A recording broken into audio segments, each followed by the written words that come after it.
السلام عليكم ورحمة الله وبركاته. الحمد لله رب العالمين والعاقبة للمتقين والصلاة والسلام على أشرف الأنبياء والمرسلين نبينا محمد وعلى آله وصحبه أجمعين ومن تبعهم بإحسان إلى يوم الدين. أما بعد، عن أبي هريرة رضي الله عنه أن رجلا قال للنبي صلى الله عليه وسلم أوصني قال لا تغضب فردد ذلك مرارا قال لا تغضب اخرجہ البخاری۔ ابو ہریرہ رضی اللہ عنہ نے کہا، ایک شخص نے اللہ کے نبی صلی اللہ علیہ وسلم کی خدمت میں حاضر ہوا اور عرض کرنے لگا، آپ کوئی نصیحت فرمائیے، مجھے نصیحت کیجیے۔ تو آپ صلی اللہ علیہ وسلم نے فرمایا، لا تغضب، تم غصہ نہ ہوا کرو۔ انہوں نے کئی مرتبہ یہ سوال کیا، لیکن آپ صلی اللہ علیہ وسلم نے وہی جواب دیا کہ تم غصہ نہ ہوا کرو۔ دوسری روایت ابو ہریرہ رضی اللہ عنہ سے ہی روایت ہے، نبی کریم صلی اللہ علیہ وسلم نے فرمایا، لیس الشدید بالسرعہ انما الشدید الذی یملک نفسہ عند الغضب، متفق علیہ۔ طاقتور وہ نہیں ہے جو کشتی میں سامنے والے کو پچھاڑ دے، طاقتور وہ نہیں ہے جو کشتی میں لڑنے میں غالب ہو جائے، بلکہ طاقتور وہ ہے جو غصے کی حالت میں اپنے آپ پر قابو پائے، یعنی غصے کو پی لے، یہ صحیح طاقتور ہے۔ ابو ذر غفاری رضی اللہ عنہ سے روایت ہے، نبی کریم صلی اللہ علیہ وسلم نے ہمیں نصیحت کرتے ہوئے کہا، اذا غضب احدکم وهو قائم فلیجلس فان ذهب عنه الغضب والا فلیضطجع، اخرجہ ابو داود۔ جب تم میں سے اگر کوئی غصہ ہو، اگر وہ کھڑا ہے تو بیٹھ جائے، اگر بیٹھنے کی حالت میں بھی اس سے غصہ دور نہیں ہو رہا ہے تو کیا ہے، لیٹ جائے۔ اور سلیمان بن سرد رضی اللہ عنہ سے روایت ہے، استب رجلان عند النبی صلی اللہ علیہ وسلم ونحن عنده جلوس، دو آدمی آپس میں گالی گلوچ کر رہے تھے اور اس وقت ہم اللہ کے نبی صلی اللہ علیہ وسلم کے پاس بیٹھے ہوئے ہیں۔ وَأَحَدُهُمَا يَسُبُّ صَاحِبَهُ مُغْضَبًا، اس میں سے ایک ساتھی غصے کی وجہ سے اپنے ساتھی کو گالی دے رہا ہے، قَدْ احْمَرَّ وَجْهُهُ، اور غصے کی وجہ سے اس کا چہرہ بھی سرخ ہوتے جا رہا ہے۔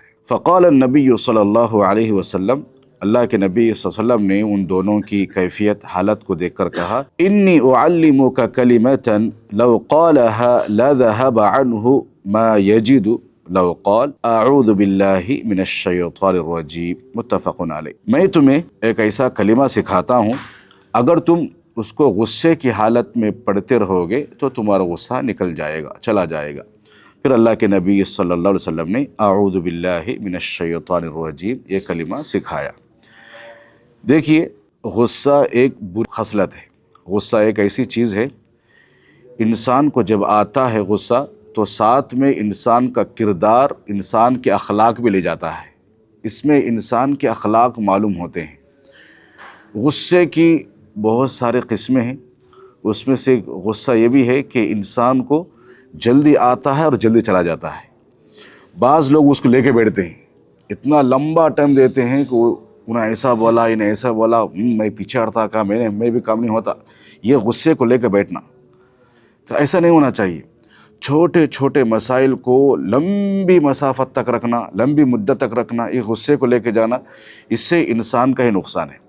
پہلی چیز، اللہ کے نبی صلی اللہ علیہ وسلم نے غصہ کرنے کو منع کیا، یہ صحیح چیز نہیں ہے۔ اور دوسری چیز، انسانی جسمانی بیماری میں مبتلا ہو جاتا ہے، ٹینشن، بی پی، یہ غصے کی وجہ سے۔ تو انسان صحت مند رہنے کے لیے صحیح چیز یہ ہے کہ آپ اپنے آپ کو غصے سے دور رکھیں۔ ایک چیز ہے انسان کو کوئی ایسا کام کر دیا جس وجہ سے غصہ آ گیا، لیکن اس کو ایسی طویل مدت تک ساتھ میں رکھنا، اس کو لے کے بیٹھنا، اسی کے ساتھ زندگی گزارنا۔ بعض لوگوں کو دیکھے تو ایسا معلوم ہوتا کہ انہیں کھا جاتا، چہرے میں کبھی مسکراہٹ ہی نہیں رہتی، ہمیشہ غصے کی حالت میں رہتے، معاشرے میں اس سے کوئی بات کرنا ہو تو ڈرتا اسے۔ یہ کیا بتانا چاہتے ہیں ہم لوگ غصے والا چہرہ لے کر؟ اللہ کے نبی صلی اللہ علیہ وسلم کو دیکھیے، ایک صحابی کہتے ہیں میں نے جب سے اسلام قبول کیا اس وقت سے لے کر جب کبھی بھی میں نے اللہ کے نبی صلی اللہ علیہ وسلم سے ملا، اللہ کے نبی مسکراتے ہوئے مجھے میرا ویلکم کیا۔ مسکراہٹ چہرے پر رہنا چاہیے۔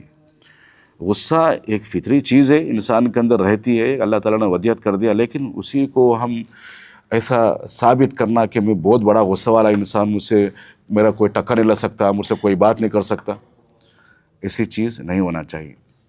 اور اللہ کے نبی صلی اللہ علیہ وسلم نے ایک طریقہ بتایا کہ جب غصہ آپ کو آئے، آپ کھڑے ہوئے ہیں تو آپ بیٹھ جائیں، بیٹھنے کے باوجود بھی آپ کو غصہ کیا ہے کم نہیں ہو رہا تو آپ لیٹ جائیں۔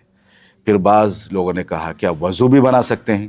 ہم نے حدیث سے سنا کہ اعوذ باللہ من الشیطان الرجیم، یہ کلمہ دہرانے سے انسان کا غصہ بھی چلا جاتا ہے۔ تو دیکھیے اللہ کے نبی صلی اللہ علیہ وسلم ایک ماہر نفسیات تھے۔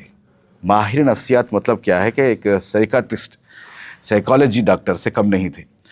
اللہ کے نبی صلی اللہ علیہ وسلم کے پاس مختلف سوالات آتے، مختلف لوگ آتے، اللہ کے نبی سب سے اچھا عمل کون سا ہے؟ اللہ کے نبی جانتے انہیں نماز میں پیچھے رہتا ہے، انہیں نماز میں سستی کرتا۔ اللہ کے نبی کیا کرتے؟ نماز کو اپنے وقت میں ادا کرنا صحیح چیز ہے۔ اور ایک آدمی آ کے سوال کرتے اللہ کے نبی اچھا عمل کون سا ہے، بہترین عمل کون سا ہے؟ دیکھتے اللہ کے نبی نے انہیں کنجوس ہے، تو اللہ کے نبی کیا کرتے؟ اطعام الطعام، مسکینوں کو غریبوں کو کھانا کھلانا۔ اور کوئی آ کے سوال کرتا کہ اللہ کے نبی اچھا عمل کون سا ہے جس کے ذریعے سے میں کیا اللہ کو خوش کروں؟ دیکھتے کہ اللہ کے نبی صلی اللہ علیہ وسلم انہیں والدین کی نافرمانی کرتا، تو اللہ کے نبی صلی اللہ علیہ وسلم کیا کرتے؟ والدین کی نافرمانی کرنا یہ کیا ہے؟ بہت بڑا گناہ ہے۔ یہ اللہ کے نبی صلی اللہ علیہ وسلم دیکھیے لوگوں کے نفسیات کو جان کر جواب دیا کرتے تھے۔ اور اسے ایک صحابی آ کر کہتے ہیں کہ مجھے وصیت کیجئے میں کیا کروں؟ اس پر عمل کرتا رہوں۔ تو اللہ کے نبی نے کہا یہ انسان سامنے غصہ والا دکھ رہا ہے تو لا تغضب، غصہ مت کرو، غصہ مت کرو۔ تو یہ غصہ جو چیز ہے یہ بری خصلت ہے، اس سے مجھے اور آپ کو بھی بچنا چاہیے۔ آخر میں اللہ رب العالمین سے دعا ہے کہ رب العالمین مجھے اور آپ کو کہی سنی باتوں پر عمل پیرا ہونے کی توفیق عطا فرمائے، اور انسان اپنی زندگی میں نرم مزاج کو اپنائے اور نرمی سے کام لینے کی کوشش کریں۔ السلام علیکم ورحمۃ اللہ وبرکاتہ۔